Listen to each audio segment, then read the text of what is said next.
ese templo que construyó Satán por medio de los árabes, y puso esa abominación en el corazón del lugar más sagrado del pueblo judío. Posiblemente de eso está hablando Daniel, de la abominación desoladora. Y construyen los árabes musulmanes esa mezquita exactamente sobre la piedra donde el padre Abraham ofreció a su hijo Isaac y donde se cree que estuvo en dirección el lugar más sagrado de los judíos, conocido como el lugar santísimo. Los árabes inventaron su propia historia, y digo inventaron porque el Corán no habla absolutamente nada de eso. Los árabes dicen que cuando Mahoma, la noche antes de morir, Mahoma dice que salió de su espíritu y fue hasta Jerusalén, y fue hasta ese lugar, a la piedra del padre Isaac, y que desde ahí Mahoma ascendió a los cielos montado en un caballo con alas, a los 7 cielos. Bueno, esa es una historia que se cuenta entre los árabes. Es una historia. ¿Y por qué digo que es una historia? Porque Mahoma nunca puso un pie en tierra de Israel. Así que simplemente está basado en una supuesta historia, un cuento, en un sueño. El problema es que el mundo le cree a los árabes. Las naciones le creen a los árabes. Y le patentizan ese lugar como el tercer lugar más sagrado de los árabes. Porque anoche hablábamos que el mundo es injusto. No quieren creer en la historia, que Israel tiene más de 4000 años de historia en ese monte. El gran problema es que la nación judía, el pueblo, sobre todo el pueblo religioso judío, no quiere reconstruir el templo en ningún otro lugar que no sea exactamente donde estuvo el primero y el segundo templo. Inclusive han habido ofertas de naciones como Inglaterra, Gran Bretaña, el mismo Estados Unidos, ha ofrecido a los judíos pagar la totalidad, no importa cuántos millones cueste, han ofrecido pagar toda la totalidad de reconstruir su tercer templo, siempre y cuando no lo construyan en ese lugar. Israel dice, es que el problema no es dinero, dinero nos sobra, tenemos suficiente donación para construir el templo, no necesitamos que nos ofrezcan dinero. Queremos reconstruir nuestro templo, pero queremos que sea en el mismo lugar. Y ahí están. Cada noche viene el grupo del Instituto del Templo, esos paladines. Cada noche, y eso está documentado hasta por Discovery, cada noche, a eso de las 7, 8 de la noche, vienen y hacen un plantín allí, frente al barrio Palestín, frente al monte del templo, hacen un plantín cada noche, en protesta, diciendo que allí van a construir su templo y que nadie les va a quitar esa idea. ¿Cómo va a ser posible eso? Creemos que en el momento del arrebatamiento de la iglesia, que va a ser el fin de la gracia. ¿Qué quiere el fin de la gracia? Que termina el periodo de la iglesia para los gentiles y vuelve de nuevo el cetro al pueblo de Israel. Entonces, en el momento del arrebatamiento va a haber un terremoto descomunal, universal, como el que están anunciando en este momento nuestros científicos. Y en ese terremoto, en medio de ese terremoto, también va a haber una crisis en el Medio Oriente. O sea que se va a hacer paralelo las dos cosas. Una crisis de la guerra, de los principios de la guerra de Gog y Magog, alboroto, y para el colmo, en ese momento de principio de movimiento de guerra y de todo eso, ¡pum!, también el terremoto, se acumula todo. En ese terremoto, algunos opinan, y interesante, cuando escribí mi primer libro, cuando era un jovencito, en 90, lo estaba recordando con David Cohen, embajador. Cuando era un muchachito joven en Israel, escribí aquel libro y consulté a líderes árabes sobre esa hipótesis. Impresionante, porque líderes árabes están de acuerdo en esa hipótesis. Que la única manera que los judíos puedan reconstruir su tercer templo ahí será que Dios mande un terremoto y bote la mezquita de Omar. Porque de lo contrario se declararía una tercera guerra mundial. Así es que el único que los árabes van a respetar es que el Altísimo venga y lo bote. Así es que en ese terremoto se cae la mezquita de Omar. Y mientras se está hablando de ese terremoto, se da la crisis de la invasión, el problema de lo que estoy hablando en esa, una guerra se aproxima, se lo recomiendo, lo grabé en vivo en Israel. Una guerra se aproxima.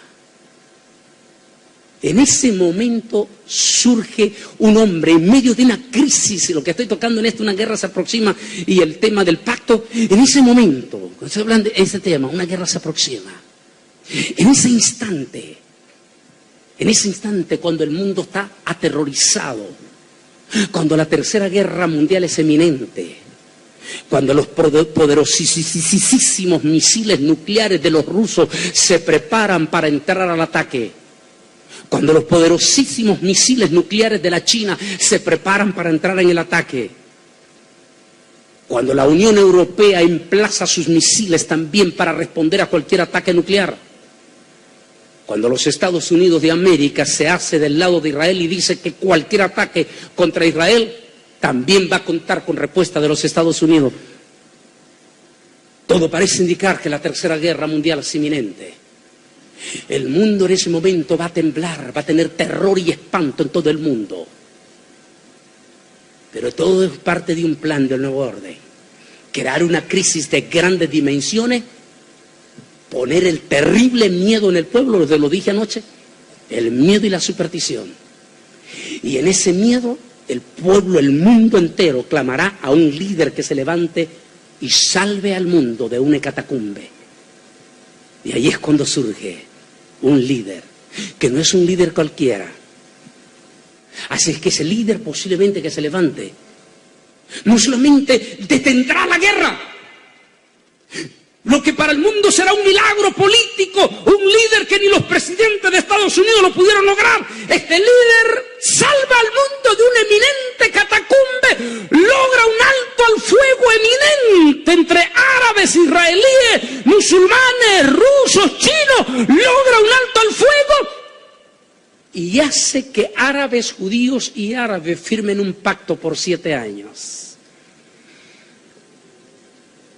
Y en el pacto, como la mezquita de Omar se ha caído, el líder mundial para echarse a la bolsa al pueblo judío logra el permiso para que los judíos reconstruyan su tercer templo. El sueño del pueblo judío, el anzuelo que le lanzará Satán. E inmediatamente comienza ese proceso, y aquel líder es proclamado como el salvador del mundo, como el hombre que salvó al mundo. Israel lo empieza a admirar y aquel hombre empieza a recibir halagos por todo el planeta Tierra. Pero en medio de todos esos halagos no hay nadie que le esté refutando. Los líderes religiosos, para ese entonces ya unificados bajo el ecumenismo, estarán dándole honra y gloria a este líder. Y el gran líder religioso ya sabemos que será del Vaticano, estará dando todas las supuestas bendiciones para ese gran líder, proclamándolo como el hombre. Y como en ese momento no está ya la iglesia, no está. Así es que no habrá nadie. No habrá un David Damon, no habrá un Antonio Bolaine, un Marco Morales. No habrá nadie quien estará refutándole a esos tipos porque estaremos en el cielo.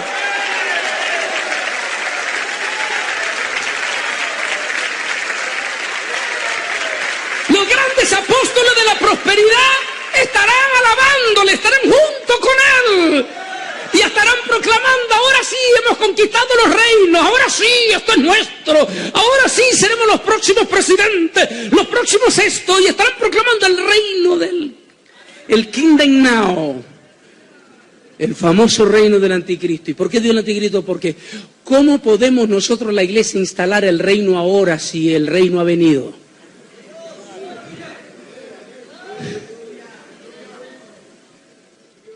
Así es que para ese día, entonces los apóstoles de la prosperidad estarán junto con el líder del mundo, proclamándolo. Así es que no habrá nadie quien le refute, pero en ese momento Dios levanta del pueblo judío unas primicias, por eso se llaman las primicias, 144 144.000 paladines, esos tremendos judíos israelitas de las 12 tribus de Israel, se levantan para proclamar el mensaje de las buenas nuevas y para refutar.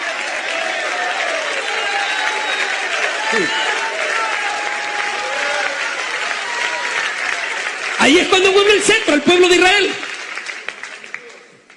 Pero entonces Satanás, a través del anticristo, el falso profeta y todos sus súbditos, desatan una persecución mortífera contra los 144.000. Una persecución que ya usted debe tener idea. Le cierran todas las puertas. Y en aquel momento posiblemente el pueblo, los 144.000, empiezan a sufrir en carne propia la dureza de la persecución. Posiblemente a eso se refieren, dicen los expertos, Mateo 24, 25. Recuerde que Mateo fue escrito para los judíos. Por eso si alguien busca el arrebatamiento en el libro de Mateo, no lo va a encontrar. Porque el arrebatamiento no fue prometido a Israel. Es para la iglesia, es un misterio, dice el apóstol Pablo. Así que Mateo 25 posiblemente se esté refiriendo a eso. Venid benditos de mi Padre, porque tuve hambre y me diste de comer. Tuve sed y me diste de beber. Estuve desnudo y me vestiste. Estuve en la cárcel y me visitaste. Y le dirán, pero Señor, ¿cuándo te vimos esto y esto y esto y esto? Y Él le dirá, por cuanto lo hiciste a uno de ellos, de mi pequeño, a mí me lo hiciste. Pero veamos antes de entrar en eso, veamos. Aquí está, como dije, eso. El terreno, el obstáculo es quitado, como ya dije hace un momento, y está listo el terreno para reconstruir el tercer templo. En dichas negociaciones con la secretaria Liebknecht, siguió las recomendaciones de Shimon Peres, negoció por primera vez el futuro de Jerusalén, pero con la excepción del monte del templo. Esto se dejaría fuera en esta primera parte del cercano pacto. En otras palabras, el monte no entraría en las negociaciones las negociaciones. Y de esta forma se cumple la profecía de Apocalipsis 11:1-2.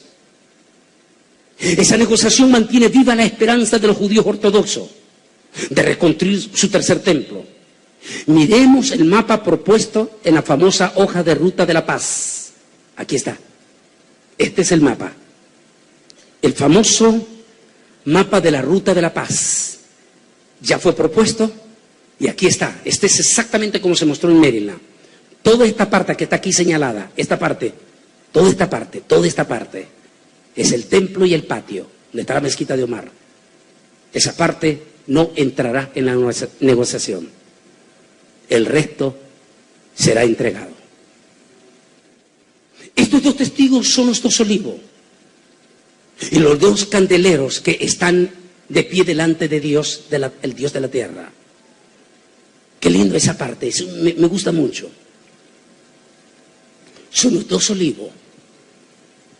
¿Sabe una cosa? Que Daniel es el que habla sobre este misterio. Daniel habla del olivo natural. ¿Quién es el olivo natural? Israel. Pero Pablo habla también del olivo injertado.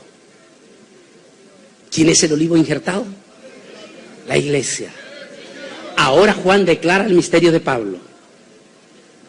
Estos son los dos olivos, o sea, son dos testigos que representan a esos dos pueblos. Dos candelabros. Qué interesante, porque también estos dos testigos, igual que la iglesia y el pueblo de Israel, aparecen representados. Después vuelvo a leer la siguiente parte. Aquí están los dos candelabros. Candeleros. En el Shabbat,